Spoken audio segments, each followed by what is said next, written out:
este no es. Esperen que era el otro.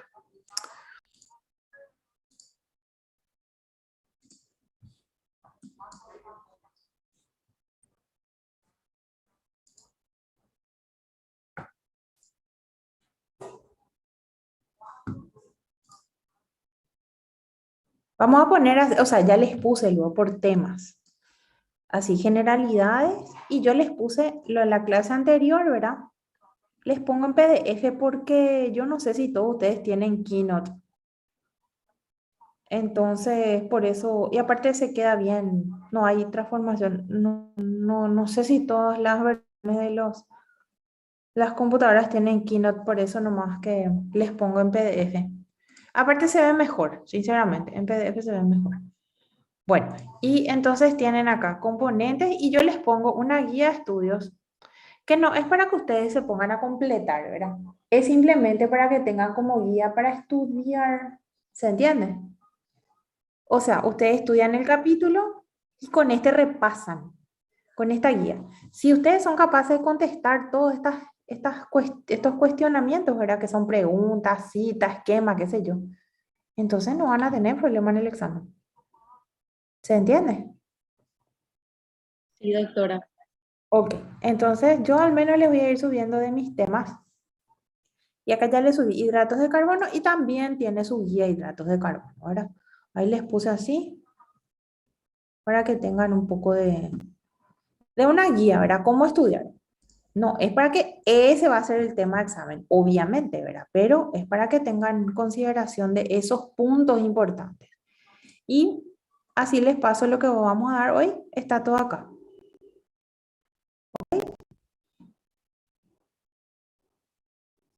La mayoría de mi PowerPoint, o sea, de estos resúmenes que yo les voy a subir, están hechos del libro de Leninger, porque tiene luego muy lindas presentaciones, esa es la verdad. Bueno, ya tienen todos los libros, ¿verdad? Ok, por ahí si necesitan, igual les voy a pasar el link.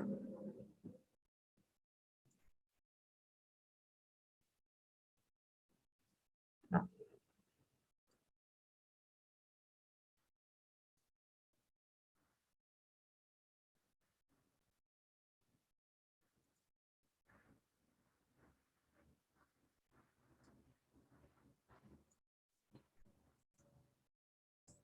Ahí tienen igual el link por si quieran descargar los libros. Porque después yo quiero borrar esto porque me pesa mucho, ya estoy llegando a mi límite de usuario. Y no quiero pagar extra, entonces voy a borrar. Tengo todos los libros de micro y de bioquímica acá, dicen, tampoco pesado. Bueno, vamos a mirar entonces para que ustedes marquen también en el libro de a poquito. Acuérdense, doctor, ¿ustedes ya enviaron sus horarios, su propuesta de exámenes o van a aceptar el que está ya en la plataforma? No, todavía no mandé, profe. Hoy voy a mandar. Enseguida mañana. Dale, envíen. O bueno, igual pueden enviar el fin de semana, ¿verdad? Porque el lunes vamos a imprimir todas sus propuestas y bueno, ahí vamos a sacar. Están acá, creo que está así. Acá está la propuesta de calendario de exámenes. Aquí está. Entonces, si algo quieren modificar, por favor, háganos saber. Por supuesto que ustedes se tienen que poner de acuerdo con su docente, ¿verdad? Si no tienen problema en tomar en esa fecha. Y ahí ya van a poder saber. El día que van a rendir micro, que es martes, yo igual les voy a tomar en la parte, no, sí, micro, porque ese día pues se rinde todo. Entonces yo les voy a tomar, como la doctora Victoria no puede venir, yo les voy a tomar micro la parte práctica. Y bioquímica la misma cosa. El día que pongan, eh, o va a estar el doctor o voy a estar yo, no hay problema. ¿Ok? Práctica, doctora. Vieron que cada parcial tiene un poquitito, en caso de microbiología, ¿verdad? Tiene un poco de práctica y un poco de teoría. Normalmente es 70 puntos de teoría y 30 puntos de práctica. Eso es un parcial. El parcial uno, por ejemplo, ¿verdad? Incluye. ¿Cómo sería el tema de la práctica, profe? Pero todavía Y nosotros no tenemos práctica. no, y la práctica no vas a rendir luego en el laboratorio, vas a rendir escrito. Ahora, por ejemplo, hoy dieron, creo que las profes les puso generalidades, después dieron hoy el tema de desinfección, antisepsia, esterilización. Eso van a rendir escrito, rinden. Pero es contenido de práctica. No es que vas a ir a rendir. Ahora, al final sí. Cuando concluya ahí, si ustedes van a rendir casos clínicos con imágenes que se rinde presencial, ¿verdad? Entonces yo les proyecto las imágenes, un caso clínico que tiene una imagen y ahí ustedes, pero eso es ya para el final. Tenemos todo el año para estudiar imágenes porque no se aprende de la noche a la mañana, de a poquito se aprende. ¿Se entiende? Sí, doctora. Así que por ahora los exámenes de ustedes van a ser, ¿cómo decirle? A ver, por decirle, este por ejemplo, final. Este fue un caso, ¿verdad? Así. Caso uno. Paciente presenta fiebre, bla, bla, bla, toda la historia, ¿verdad? Y esto se observa. Claro, vos no vas a aprender de la noche a la mañana que esto es un esquistosoma manzoni. Tenés que estudiar mucho. Entonces, eso sí, para el examen final son casos clínicos con imágenes, que incluye bacterias, hongos, parásitos, artrópodos, ¿verdad? Todo el completito. Por de pronto los parciales incluyen temas teóricos. O sea, temas que vos das en el laboratorio, que no entran en la teoría, ¿verdad? Vamos a dar la coloración de Gram, después van a venir a hacer la práctica para mirar cómo se hace, a tener hemocultivo y todas esas cosas, pero eso vos vas a rendir escrito, ¿se entiende? O sea, te vas a sentar y vas a contestar una pregunta.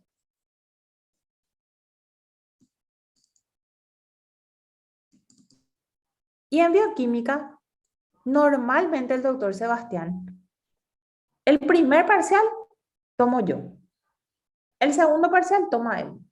El tercer parcial tomo yo otra vez. Y el cuarto parcial toma él. Así solemos hacer. Igual nomás le voy a preguntar a él cómo vamos a hacer esto. Cuando ustedes ya fijen, así, quede fija las fechas de examen, entonces ahí ya hablamos cómo va a ser la metodología.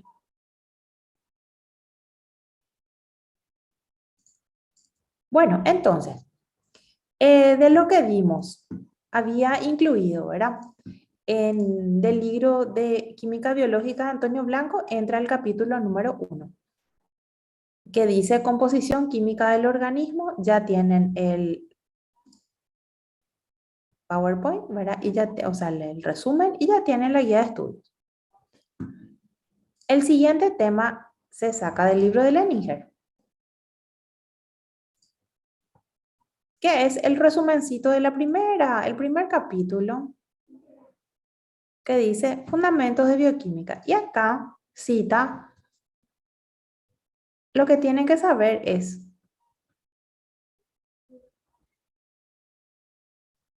esto es puro bla, bla, bla. Habla, cuenta la historia, bla, bla, bla, bla. Y esto van a dar en micro, o sea, esta parte es una pequeña introducción. Los estratos es lo que tienen que saber ustedes. ¿Qué son? ¿De qué está formado el cuerpo humano, verdad? Que tenemos átomos, después moléculas y saber citar las diferentes moléculas, citar. Y en este lo que tiene que el doctor Sebastián me pidió que les recuerde, por favor, que no se olviden de estudiar bien los radicales que le caracterizan a las moléculas.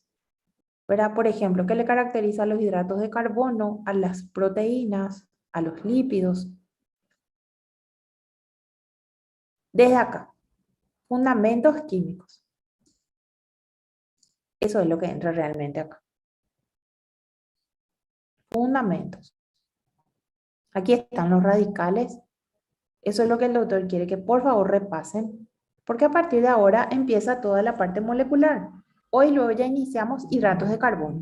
Este cuadrito les va a servir muchísimo porque es lo que necesitan recordar, ¿verdad? Para poder entender las moléculas. Entonces, por favor, marquen del libro de Leninger, del capítulo de generalidades. No se olviden de estudiar y repasar, por favor, los radicales químicos que caracterizan a las moléculas. Por ejemplo, aldehído, ¿cuál era su radical? Carbonilo, carboxilo, hidroxilo, los enoles, los ésteres, tioéster, este que vamos a ver muchísimo, ¿verdad? ¿Qué es lo que es el fosfato o el fosforilo? El fosfoanhidrido, que era la formación que vamos a ver en el ATP. Imidazol, guanidilo, eso es lo que tienen que saber reconocer. Entonces no se van a perder, no es que yo te voy a preguntar, dibújame cómo es un carbonilo, no. Quizás yo te pregunte, te pongo una molécula y te digo, ¿qué tiene esto? ¿Tiene carboxilo, tiene carbonilo, es un aminoácido, es un hidrato de carbono, es un lípido? Reconocimiento es lo que tiene que tener el médico. O sea, el médico no tiene por qué saberse de memoria las moléculas. Para nada. Lo que sí tiene que ser capaz es de reconocer, esto es una proteína, esto es un lípido. ¿Se entiende? Sí, bro. Reconocer. Y también saber leer. Saber leer en ciencias médicas incluye interpretar un nombre científico. De hecho, ustedes en el futuro se van a manejar así, de esa manera, porque en primer lugar, entró muy de moda el tema de la medicina específica o particular, vamos a decir. ¿Qué significa? Que cada paciente tiene otra vez su propia característica, por lo tanto, ustedes le dan drogas dirigidas a ese paciente. Y gracias a eso surgió otra vez, que de hecho así nomás luego empezó la farmacéutica, eran preparados magistrales. Y los preparados magistrales son personales. Yo puedo poner la dosis que quiero a cada paciente. Y ahí es donde ustedes se tienen que manejar con los nombres científicos de las moléculas. Porque yo no le voy a poner, prepárame no sé, a ver, ¿qué les puedo decir? Que puede ser un preparado, por ejemplo, que vamos a dar ahora. Vamos a suponer que ustedes le quieren, sea un paciente con algún trastorno reumático y ustedes le quieran dar chondroitin sulfato.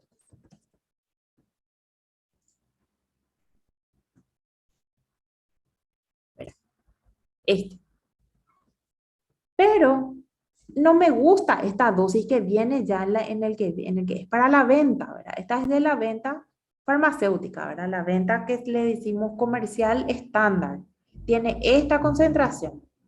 Después este otro que es nacional también tiene su concentración, ¿verdad? Pero ustedes quieren otra concentración. No, esto no les satisface para sus pacientes. Entonces, ¿qué van a hacer? Van a pedir un preparado magistral, pero yo no voy a escribir, prepárame un poco glucoitin dúo con tal miligramo. No se pide así. ¿Cómo ustedes van a pedir? Ustedes van a escribir, quiero glucosamina sulfato tantos miligramos, chondroitin sulfato sódico tantos miligramos. ¿Se entiende? Ok, lo mismo que estudiamos la clase pasada. Si yo quiero, vamos a poner un paciente geriátrico que absorbe muy mal y que no le vienen las dosis de Pharmaton ni de, no sé, de Centrum, sino que yo le quiero dar uno específico para él. Entonces voy a escribir calcio iónico o calcio, tantos miligramos. De ahí, los iones por suerte son fáciles, ¿verdad? Pero de ahí la importancia de ustedes de conocer la nomenclatura.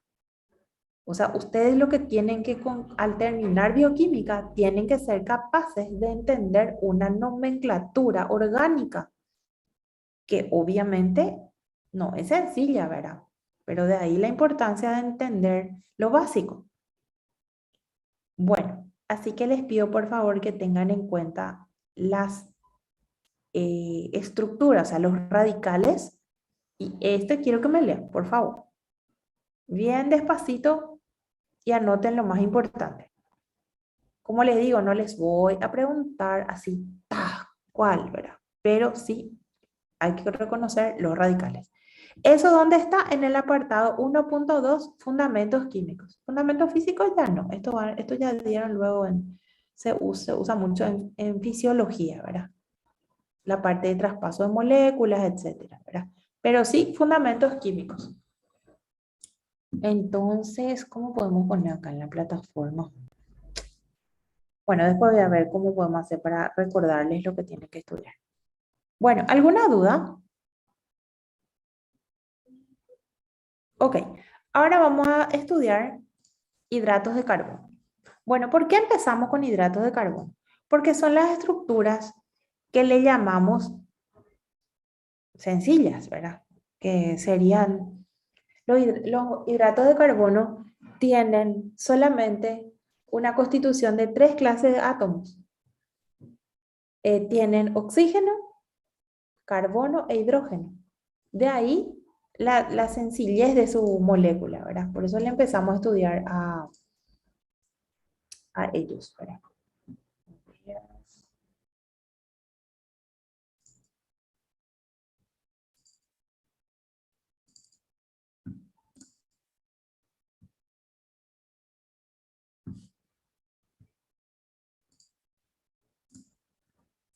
Bueno, ¿se puede ver bien ahí? Sí, profe. Ok. Bueno, entonces, los hidratos de carbono son, para empezar, luego son la base de la que se considera normalmente la olla alimenticia o la pirámide de alimentos, qué sé yo, ¿verdad? No sé, cuando yo estudiaba era pirámide. Ahora que ustedes el año que viene estudian nutrición.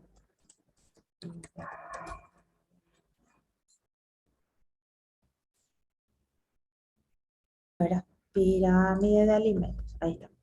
Esto que está acá abajo, ¿verdad? Panes, cereales, harinas, legumbres, arroz, todas estas frutas y verduras, todo es carbohidrato, toda esta base. Y esta es la dieta tradicional, ¿verdad? Ahora están cambiando un poquitito los conceptos y vamos a ver más adelante en lípidos cómo a algunas personas le viene muy bien, por ejemplo, una dieta cetogénica, ¿verdad? No una absoluta cetogénica, pero una medianamente cetogénica, la verdad, viene muy bien, porque nos ayuda a desintoxicarnos un poco del tema de los hidratos de carbono. Pero vamos a decir estándar, lo estándar que se estudia, ¿verdad? Es esto que normalmente se basa sobre todo en carbohidratos, que es la dieta normal que tiene cualquier persona, ¿verdad?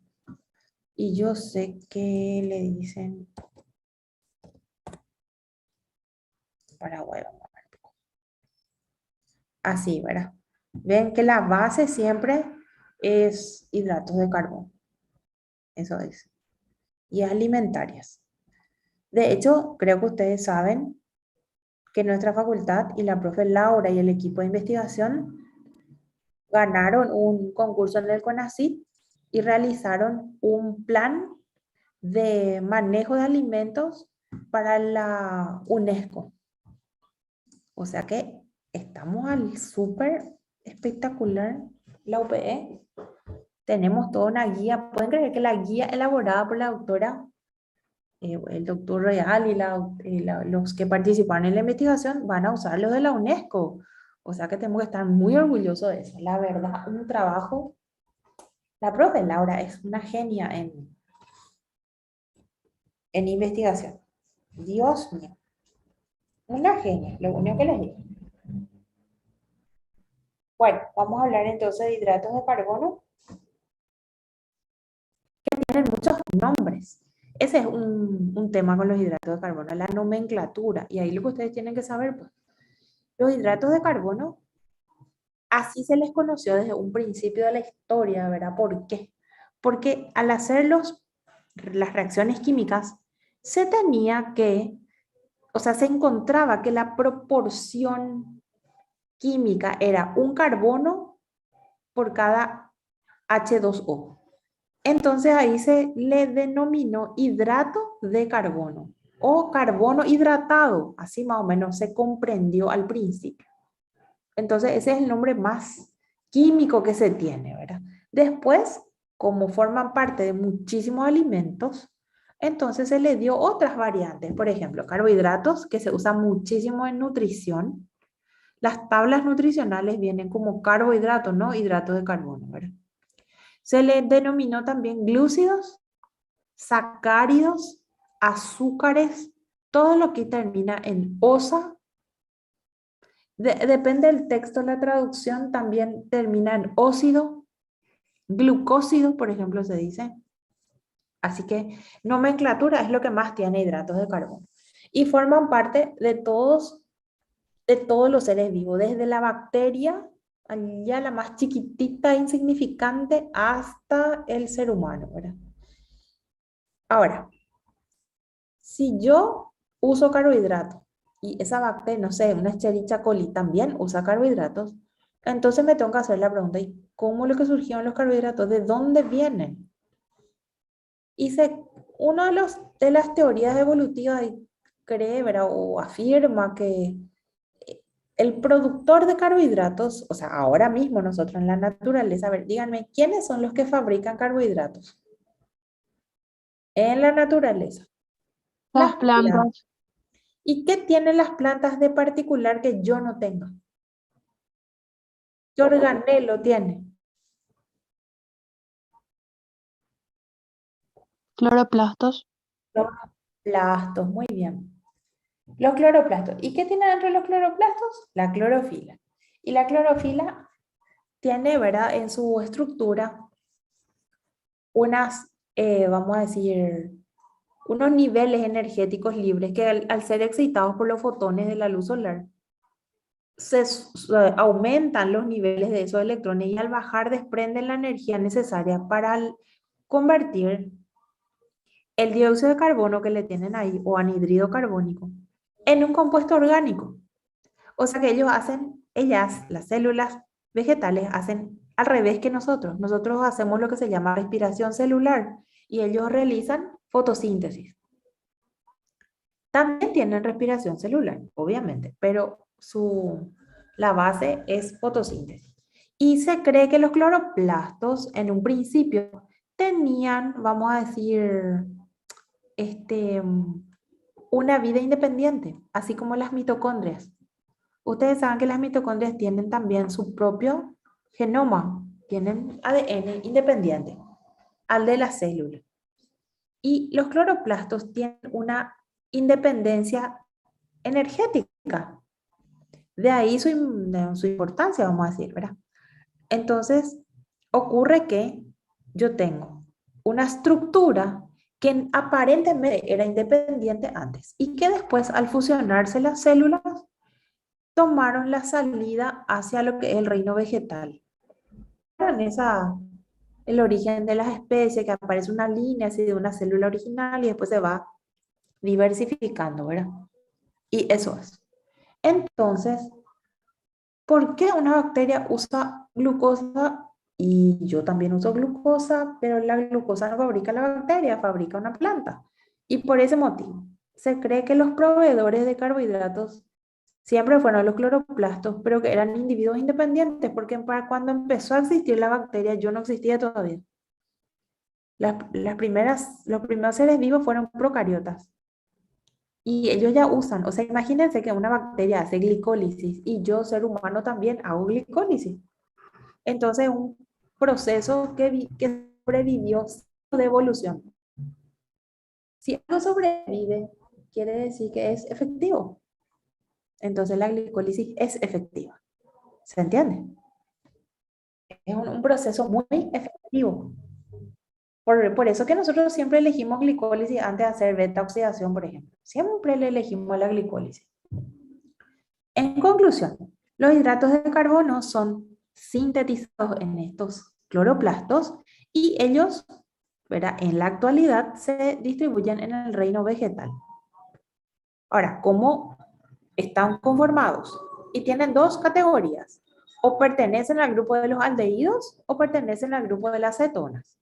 Esas son sus categorías. Entonces, no se olviden, más abundantes en el reino vegetal, tienen mucha distribución también en otros reinos, solamente que no son sintetizados. Por ejemplo, si ustedes comen una carne, esa carne viene del músculo del ganado, ¿verdad? y ese músculo tiene glucógeno y el glucógeno es hidrato de carbono. También tengo, por ejemplo, si consumo hongos, bacterias mismo, derivados de algún tipo de mamífero, como la leche, por ejemplo, tiene también hidrato de carbono. Entonces, no es que solo porque yo coma una célula vegetal, por ejemplo, una lechuga, no, esto, lo otro, no solo por eso voy a consumir hidrato de carbono, está en todos lados. Por eso es imposible decir que mi dieta va a ser cero carbohidratos, a no ser que me coma, no sé, agua con aminoácidos, un batido de aminoácidos. Así puede ser, pero cualquier alimento preparado con diversos orígenes va a tener carbohidratos. Eso sáquense, va a tener carbohidratos. Por eso no puedo yo decir que voy a hacer una dieta absolutamente cetogénica. Es imposible porque la carne mismo tiene carbohidratos, ¿se entiende? Bueno, y no se olviden, ¿verdad? Las formas de presentación, por esto es lo que lean el apartado 1.2 del libro de Leninger, que tiene, ¿verdad? La aclaración de o sea, de las diversas formas que se presentan las moléculas, o sea, los radicales. Bueno, ¿cómo le vamos a estudiar los hidratos de carbono? Tenemos muchas consideraciones que hacer. En primer lugar, los aspectos generales, obviamente, como hablamos, los nombres, etcétera, ¿verdad? De dónde provienen. Las funciones que cumplen son funciones vitales para la célula. O sea, una célula no vive y no se reproduce y no se moviliza y, bueno, y su vida misma sin carbohidratos. Se clasifican, ahora vamos a ver su clasificación química, y hay una reacción que es muy particular en los hidratos de carbono que destaca los hidratos de carbono, ¿verdad? Bueno, en primer lugar, vamos a clasificarles, ¿verdad? Y tenemos lo siguiente. Si tienen aldehído o tienen cetona, adquieren nombres especiales. Por ejemplo, si tienen el nombre aldo adelante como un prefijo, se asume que esa molécula posee el radical aldehído. Si le precede ceto, entonces es una cetona. Y se le agrega la terminación osa. Aldosas, entonces significa hidratos de carbono con radical aldehído. Cetosas, hidratos de carbono con radicales cetona. Eso quiere decir. Y al costado tienen algunos ejemplos. Ahora, puedo también considerar el número de carbonos. Y ahí le pongo el prefijo que denota la cantidad, ¿verdad? Entonces, viene de 3. Triosa significa hidrato de carbono de 3 carbonos. Tetrosa, hidrato de carbono de 4 carbonos. Pentosas, hexosas. ¿Se entiende? Ok. Ahora lo que puedo hacer es combinar. Entonces, a ver, puedo combinar. Yo puedo decir aldo triosa. ¿Qué significa aldotriosa? Significa osa, hidrato de carbono, 3 carbonos y aldo de aldehído. Entonces, hidrato de carbono que tiene 3 carbonos y su radical característico es aldehído. ¿Se entiende? También puedo decir que es una aldopentosa, por ejemplo. Aldopenosa, ¿verdad? Entonces, esto significa hidrato de carbono de 5 carbonos cuya clasificación es aldehído o cuyo radical es aldehído. Y lo mismo puedo hacer con las cetonas. Por ejemplo, puedo decir cetohexosa. ¿Qué significa? Hidrato de carbono de 6 carbonos cuyo radical es cetona o cuya clasificación es cetona. Bueno, entonces no se olviden, se puede combinar estos nombres. De ahí su nomenclatura, ¿verdad? Que vamos a ver. Su nomenclatura entonces es combinar la posición del carbonilo, que puede ser aldehído o cetona, y el número de carbonos. Y ahí tengo algún nombre combinado o un nombre complejo, ¿verdad? Después tenemos otra nomenclatura que es la que usamos para clasificar ya mucho más específica, ¿verdad? Que se refiere a la cantidad de unidades estructurales y se dice unidades de sacáridos. Entonces digo, monosacárido, una única molécula. Disacárido, dos moléculas. Trisacárido, heptasacárido, hexasacárido, etc. Y cuando digo polisacárido, muchos polisacáridos, mucha cantidad. ¿Se entiende? Ok. Después tenemos acá una pequeña clasificación. Y acá atiendan bien. Pasa que algunos textos, algunos autores de bioquímica te hablan monosacárido, disacárido y polisacárido, nomás ya de entrada te dice, ¿verdad? Pero en biología van a necesitar en inmuno también. Oligosacárido, oligo significa poco. Entonces podemos considerar oligosacárido aquellos que van de 2 a 10 aproximadamente.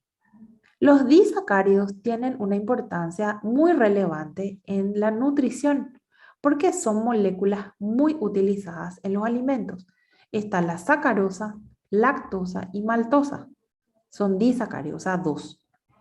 Y a partir de trisacáridos hasta 10, que es decasacáridos, se tienen los receptores, que son receptores de membrana. ¿Cómo se llamaba la cantidad de hidratos de carbono que rodea a una célula? Exacto. Glucocálex. Muy bien, glucocálex. Exactamente. Y esos componentes del glucocálex están formados de 3 a 10. Por eso lo que se considera oligosacáridos. Tri a decasacáridos. Y después no se olviden los monosacáridos que tienen aldosas, cetosas, ¿verdad?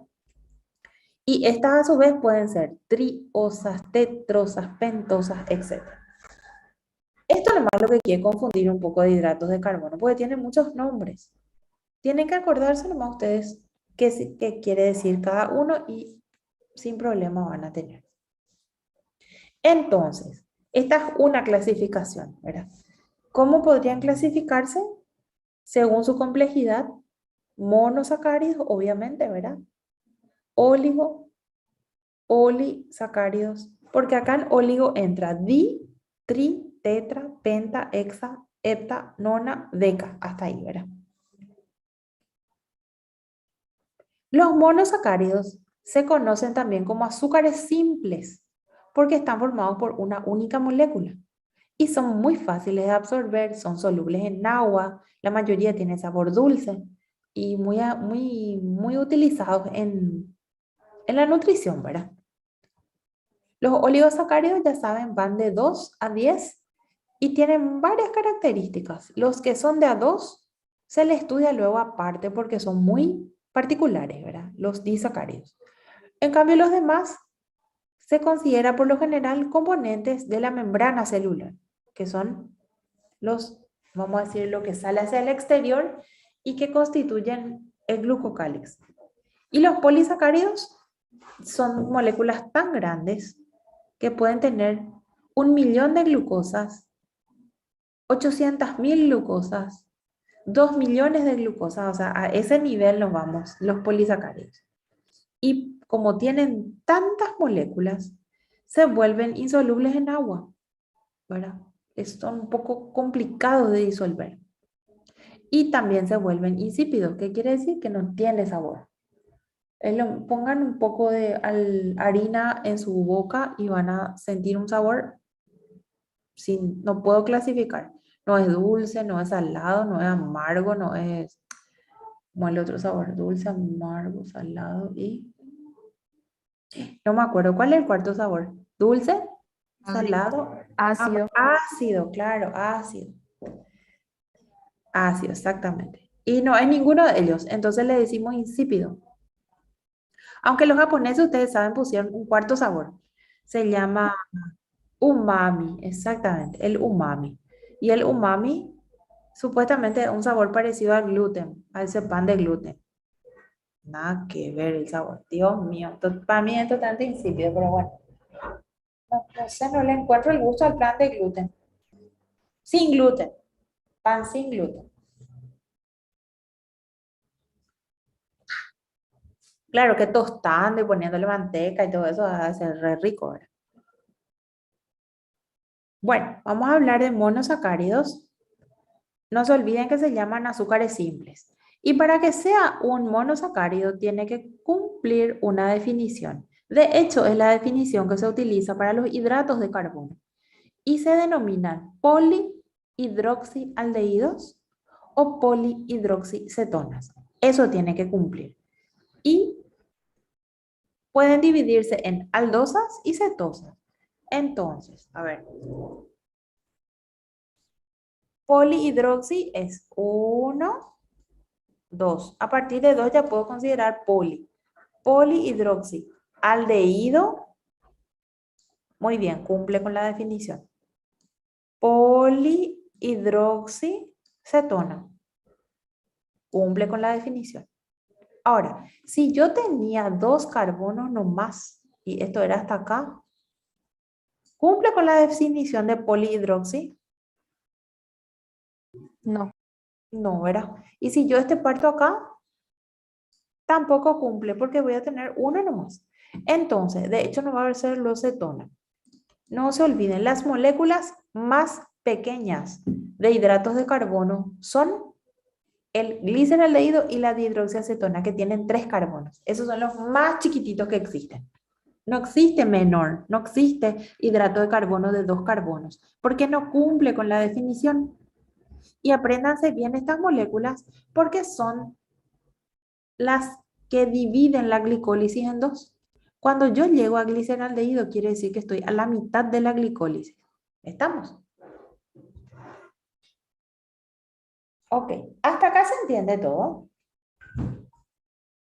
Ok,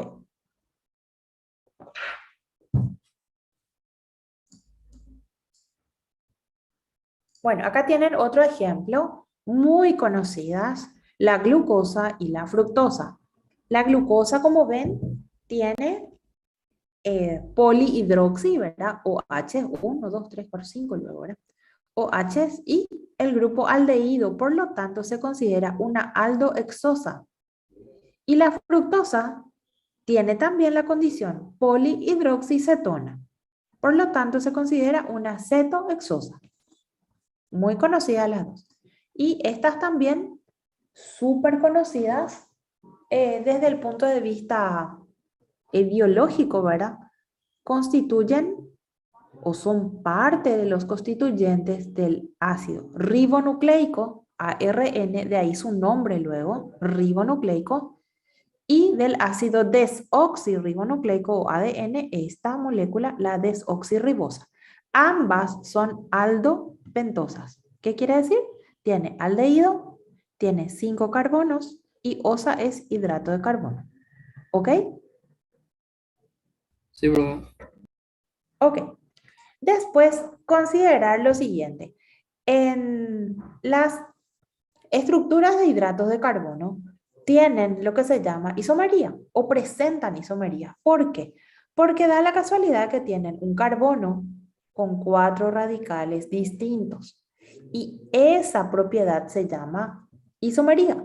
¿Por qué? Porque puede presentar 2 estructuras, la misma molécula pero posiciones distintas.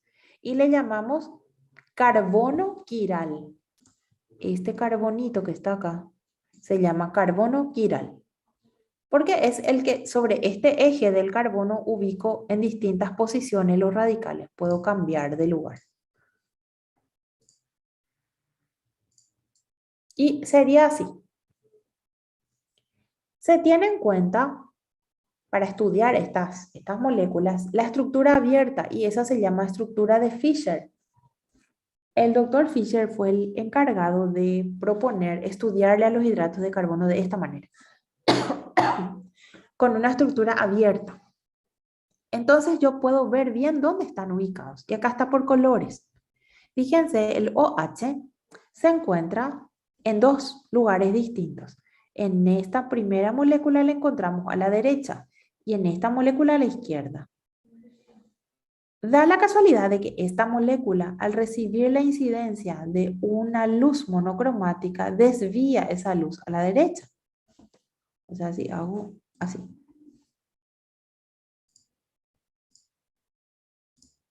Si la luz incide acá, desvía a la derecha. En cambio, si la luz incide acá, desvía a la izquierda. Eso es por la posición del carbono y sus radicales. Entonces, debido a esa propiedad óptica que tienen estas moléculas, se les da el nombre de dextrógiras y se escribe con una D adelante, aquellas que desvían la luz a la derecha.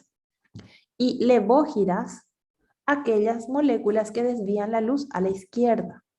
¿Y a mí qué me importa eso? Ustedes van a decir. ¿A mí qué me importa si desvía a la izquierda, a la derecha? Bla, bla, ¿verdad?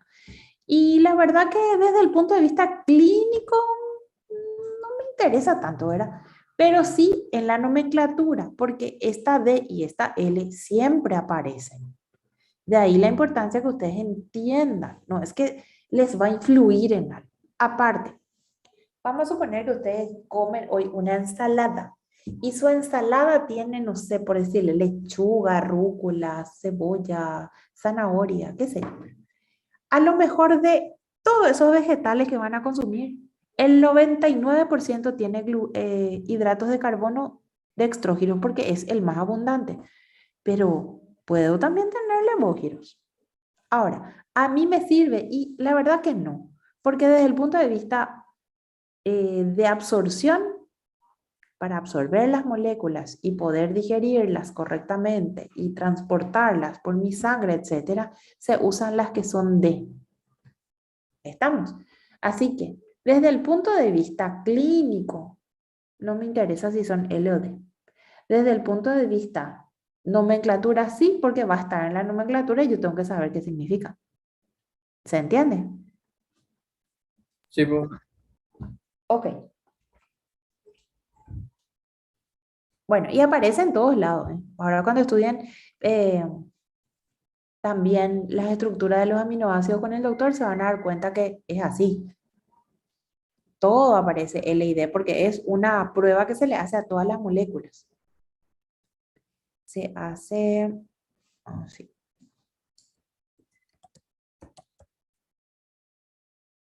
Bueno. Genial. El espectrofotómetro, ¿verdad? Esta es la base, ¿verdad? Así está. Se emite una luz, ¿verdad? Y esa luz incide sobre un prisma o sobre tiene un lente, después tiene acá una combinación de lentes, ¿verdad? Y sale una sola luz, o sea, uno de los colores de la luz blanca. Y ese yo hago reflejar sobre un pequeño tubito que tiene un líquido que tiene la sustancia. Vamos a suponer que yo tome tereré. ¿Ustedes toman tereré o mate? Sí, profe. Ok, cuando ponen el agua en contacto, ya sea el agua caliente, el agua fría, se vuelve un poco de color. Tiene color esa agua. Y esa agua que yo tengo, yo puedo cargar acá en un tubo y hacerle pasar la luz. Y ahí veo el desvío de la luz. Solamente que el agua de la hierba mate nomás tiene demasiadas moléculas. Pero si yo voy seleccionando las moléculas, puedo hacer eso, ¿se entiende? Puedo poner acá y desviar la luz. Y ahí yo miro si es dextrógira o si es levógira, etc. Lo que pasa que cuando se inventó todo esto, ¿verdad? Este tipo de nomenclatura, no existía pues otra forma de averiguar qué moléculas eran. Entonces se puso como un parámetro ser dextrógiro o ser levógiro. Son parámetros, ¿verdad? Que se utilizan. En la actualidad, en realidad, en vez de utilizar espectrofotómetro, se utiliza un cromatógrafo de gases. Esto es lo que se utiliza hoy para poder saber qué molécula. Entonces, si yo quiero saber qué moléculas tiene el La yerba mate, por ejemplo, coloco acá, ¿verdad? En mi muestra, acá está inyección de la muestra a ser analizada. Yo inyecto el líquido que sale de mi yerba mate y le hago pasar por unos tubitos y se convierten en gases. Y al ser gases, cada gas es atraído hacia un detector y eso se ve en un cromatograma. Y esto nosotros leemos. Y por ejemplo, por decirle, este piquito chiquitito significa OH. Este más grande significa aldehído. Este otro significa cetona. Porque depende acá de dónde llega. Este llegó hasta acá, entonces significa que este es aldehído. Este llegó hasta acá, este significa OH. Cetona, carboxilo. Y así nos vamos estudiando las moléculas. Entonces, de ahí que nosotros conocemos, gracias a todos estos estudios que hacen los científicos, se puede saber qué moléculas constituyen los diferentes elementos que consumimos, qué sé yo, una aspirina, un paracetamol, lo que sea, ¿verdad? Y de ahí viene en realidad, de esas primeras veces que se realizaron estudios sobre las moléculas y en esos tiempos, ¿verdad? La investigación se basaba mucho en la óptica, en la utilización de las luces, ¿verdad? De la luz monocromática en esa época, ¿verdad? Bueno, y después ustedes tienen las series. Está la serie de los aldehídos y de las cetonas, ¿verdad? Si son a las aldosas, tenemos de esta manera, ¿verdad? En el libro de Leninger ya está luego marcado, por suerte, cuáles son los más importantes. Entonces, estas moléculas que tienen con recuadro son las más importantes, las que nos sirven a nosotros en nuestro metabolismo. Y tienen de 3 carbonos, la que sí o sí luego tienen que saber es el gliceraldehído, que ven como su nombre es D-gliceraldehído, porque es una molécula dextrógira. De 4 carbonos, la que me interesa es la eritrosa. De 5 carbonos está la ribosa, la arabinosa y la silosa. La ribosa es constituyente del ARN. Si yo le saco un OH, entonces voy a tener desoxirribosa. Eso es importante para el ADN. Y la arabinosa y silosa son importantes porque forman parte de muchos elementos edulcorantes, o sea, son dulces. Así que vienen con preparados, por ejemplo, para repostería, etcétera, ¿verdad? Después tenemos los de 6 carbonos, súper importantes, ¿verdad? Está la glucosa, la manosa y la galactosa. De hecho, a la glucosa se le conoce como azúcar de la sangre. ¿Estamos? Ok. Bueno, y la serie de las cetosas tienen exactamente la misma intención, ¿verdad? Mencionar cuáles son las más importantes. De 3 carbonos, en inglés sería así, de 3 carbonos, la única luego la dihidroxiacetona, de 4 carbonos la eritrulosa, de 5 carbonos le tenemos la ribulosa y a la silulosa, y de 6 carbonos a la fructosa, que se encuentra en las frutas, en verduras también, pero más en frutas. Tiene mayor concentración ahí y tiene un sabor dulce. Entonces no se olviden, las series significa todas las moléculas que son aldehídos